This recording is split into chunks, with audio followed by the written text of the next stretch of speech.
Introducing Miss Jade. Hello, and welcome to the Siren of Boston Father's Day special. Today I'm dressed as Louise Belcher because I would like for us to focus on Bob's Burgers for just a little bit. I'm outside. I don't know if you remember the Miss Jade tapestry that was in episode 7. This is the feel for that. So, we have one flashcard. It's mostly unscripted. This is just to keep me on track like I did for Mother's Day, except I put it behind the camera. Can't see that far. I can barely see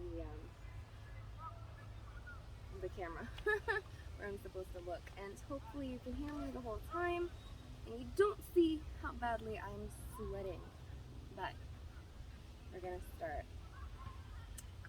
I chose Louise Belcher because I really enjoyed Bob's Burgers for the most part. They're still making new episodes, but it took them until season 11, episode 1, to actually describe to the audience how much of a loser Bob is and why. And, it's 11 seasons, so I'm not going to spoil a whole bunch, but we can pretty much tell by the first season why he is where he is in life, just by the pep talk he gives himself outside of the restaurant. He's looking in the mirror, or, the glass, and he's just like, "You're a failure. Nothing you do is good. Your kids are failures too. The restaurant's a failure. Just like, just, you're nothing. You're terrible." And a funny part of episode 1, season 11, was when he was looking for something. We'll get into that. But the tape, the self-help tape that he bought, was in a dream and said, "Oh yeah, how could I not remember the guy who bought me, listened to 3 minutes of me, and then put me on the dirtiest floor in the world?" Because his car floor was a mess. So basically, he's like, "Oh, at the beginning of the episode, I'm just not really good at that responsible stuff." He was going through something. He was like, "Oh, we're still getting charged for this? We shouldn't be. I'm gonna call them. Maybe. Later. Probably tomorrow. Most likely never." And Linda was like, "There you go." And Teddy, he's like, "Oh," Bob's friend, he's like, "Oh, I'm installing a toilet on a basketball court in this guy's house." And he's like, "The life of some people," because Bob has a great life, but he's just ungrateful for what he has, and so he doesn't appreciate it. But why this matters is Bob and his lack of success reminds me of my ex-husband and our collective lack of success.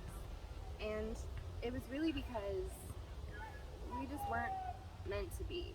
We weren't good for each other.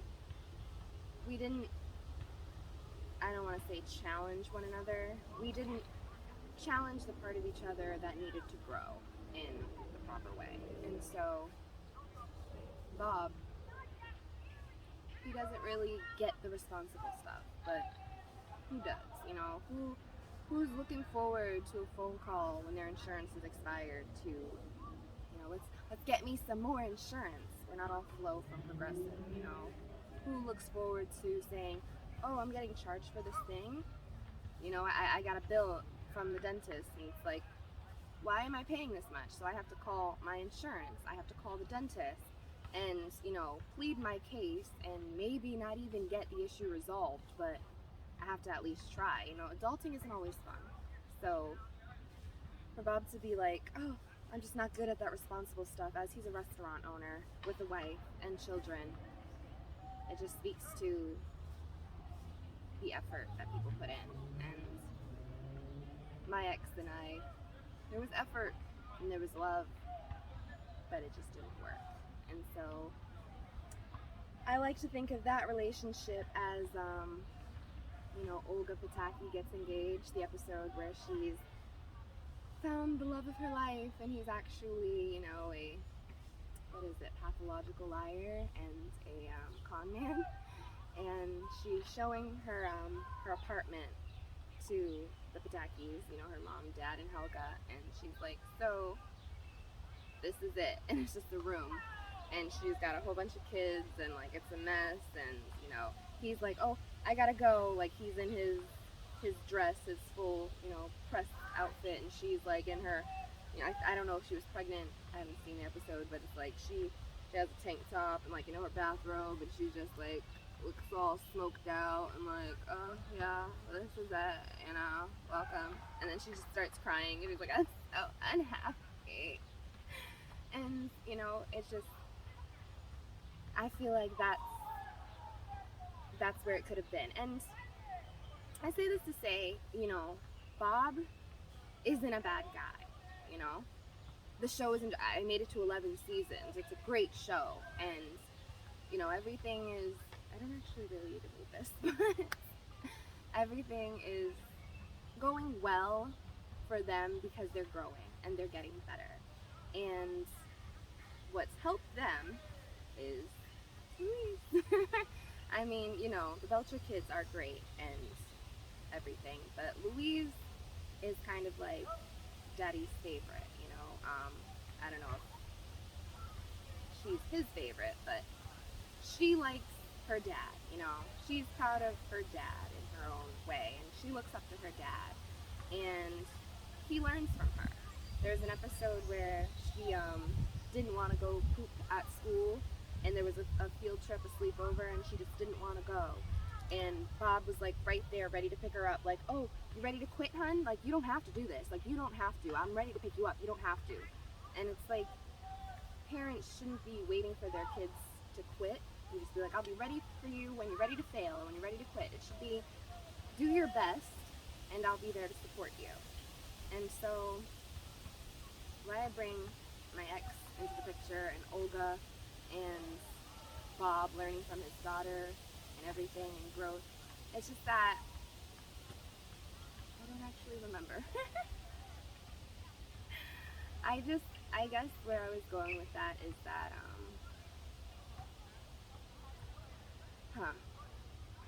again, it's unscripted, so let's see.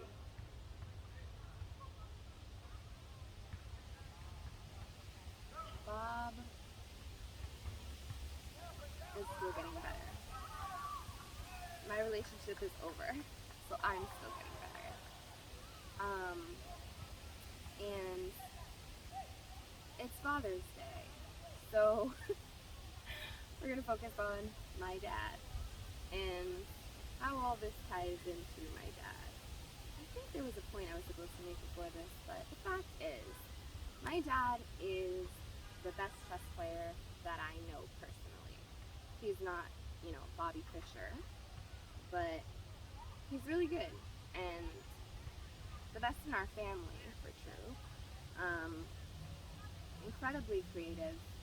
He made this series type thing that I'm doing, but just with his children, for his mom, who was mentally ailing and passed away.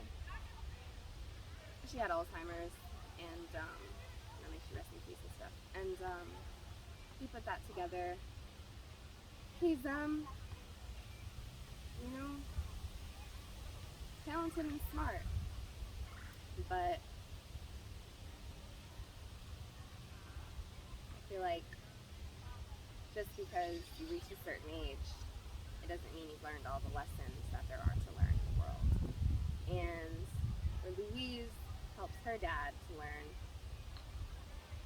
it's just, it's not over, is what my dad said after I finished watching the movie Fresh.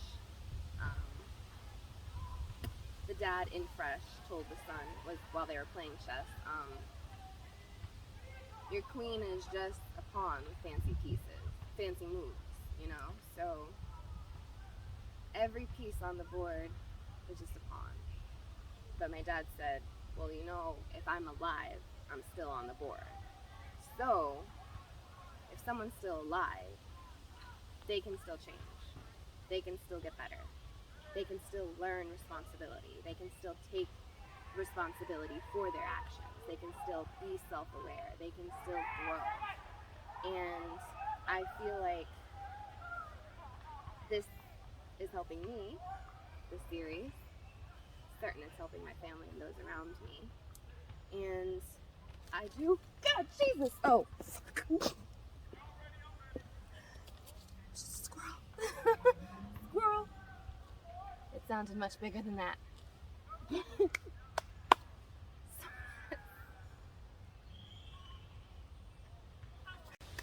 So, before I was attacked by the sound of a squirrel in its natural habitat, I was kind of rambling a bit, but I fixed the video because my shoes were in the background, so that gave me some time to think. And basically what I was trying to say was that Bob is not a bad person. My ex was not a bad person. My dad is not a bad person. Bob is someone who did not apply himself. He didn't apply all that he could. He didn't challenge himself. He didn't apply himself, is the bottom line. And the thing is, that's the same as fuckboys, you know? I'm half fuckboy. My dad has 9 children by 5 women. Half fuckboy. So, because of Bob and my dad and my relationship, or my divorce, I'll say, not my relationship, because I have relationships with my whole family, my sisters, my mom, my cousins, relationships, people, my neighbors, those are relationships. But I learned from my divorce what nothing looks like. I learned from all 3 of those situations what nothing looks like, what not applying yourself looks like. And as I just stated about my dad, he's incredibly talented and incredibly intelligent.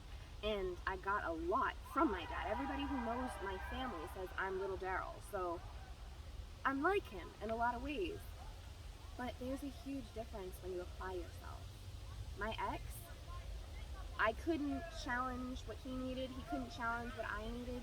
We weren't meant to be in the way that us being together is not growth. It's not us applying ourselves.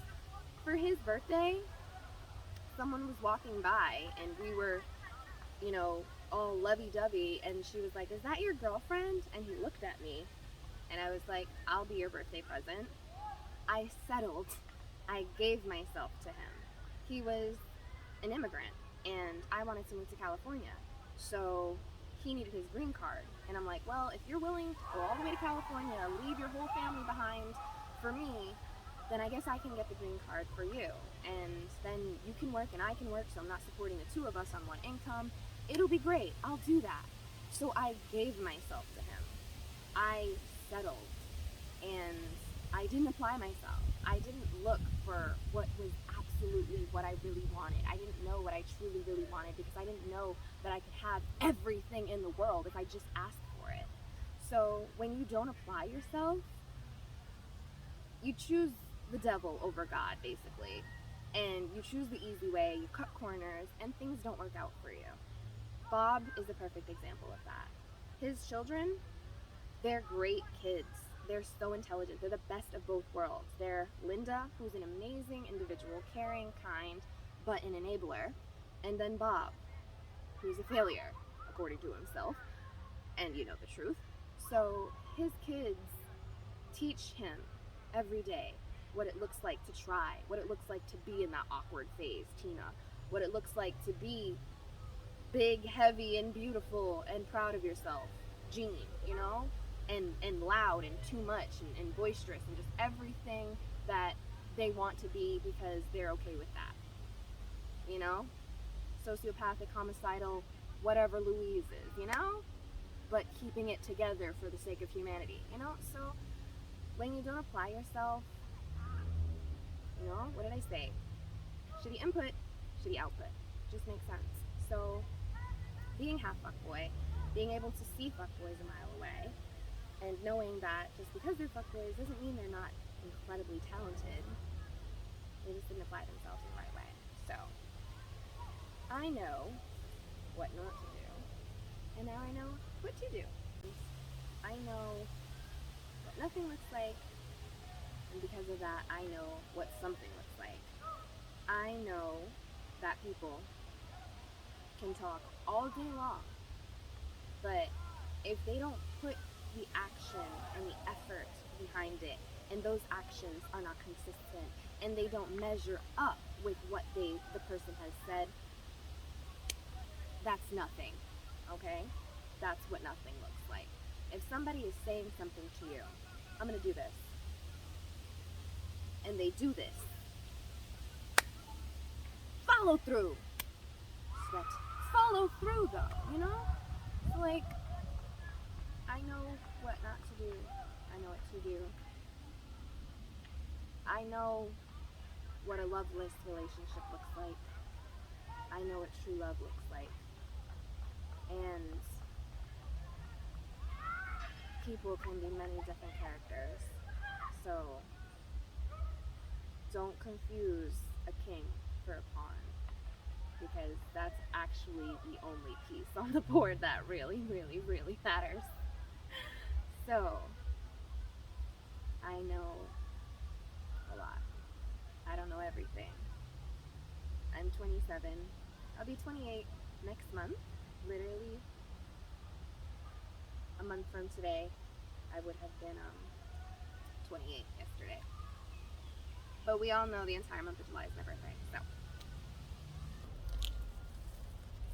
To close, we shall say, I am a daddy's girl, but that doesn't mean that an unhealed person with no interest in healing should deserve my undying faith and reverence simply because he's half the reason I was born into this crummy, crappy, shithole hell that isn't as bad as it could be.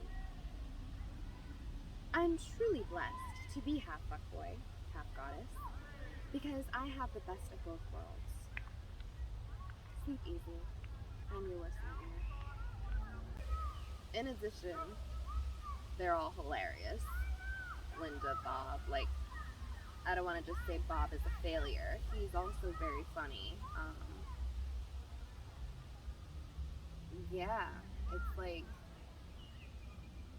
he let life defeat him, Bob. But he's got great qualities. His kids have turned out great. And he's not dead, so he can keep changing and keep doing better. And that's my story, and I'm sticking to it. Bye! I value your input.